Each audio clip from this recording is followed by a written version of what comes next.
I'm Shelley Thomas, and I play Nana and some other roles on the Levee. Hi, and my name is Maria Couch, and I play Petulia, and as well some other roles along the way.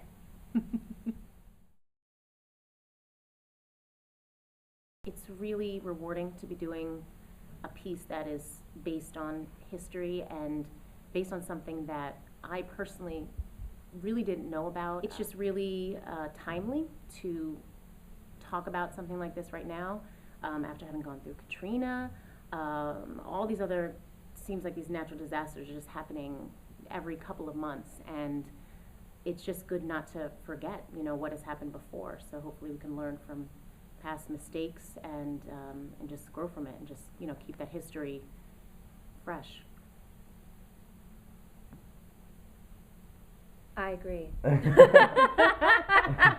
Like, well said.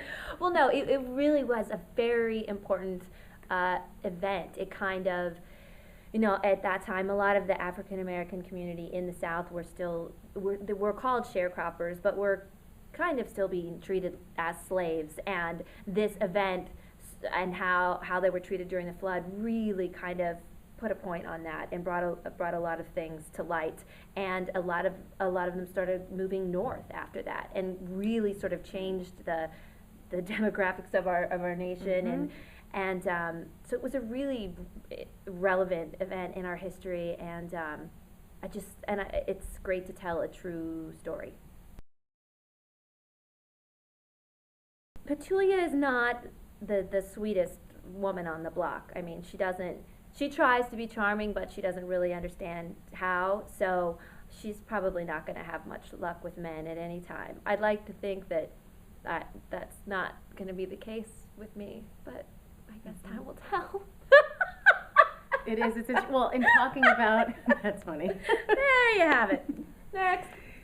In talking about my relationship, Nana, with the character James. Yeah, I mean, it's a situation where girls do this all the time. It's like you think that there's more there, and I guess there's really not. So it's like you're misleading yourself, sort of like delusional type of thing, thinking that there's going to be this, great payoff, this amazing relationship, and there's not. But so we've all done it, but we're human, so guys and girls do it. But I guess girls have a particular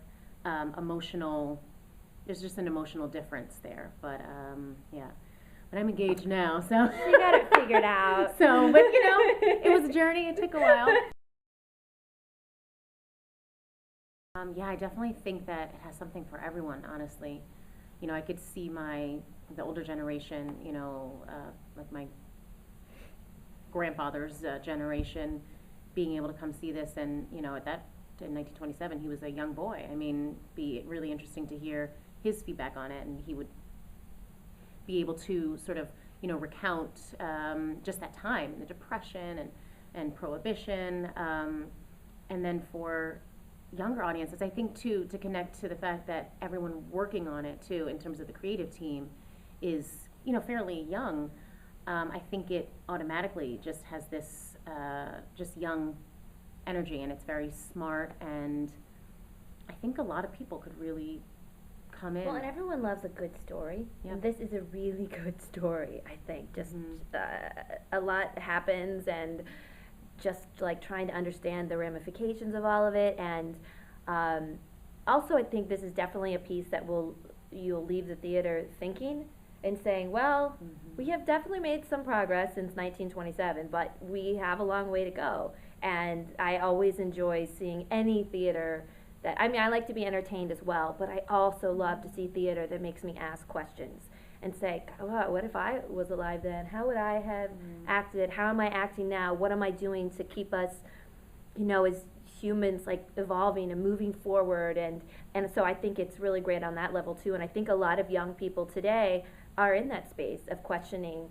what we can do to make a difference. And so I think it's good in that respect also. On the Levee begins previews June 14th. We officially open June 28th, and we would love to see all your faces there. So please come support at the Duke on 42nd Street, LCT 3. Yes. Yeah. See you there.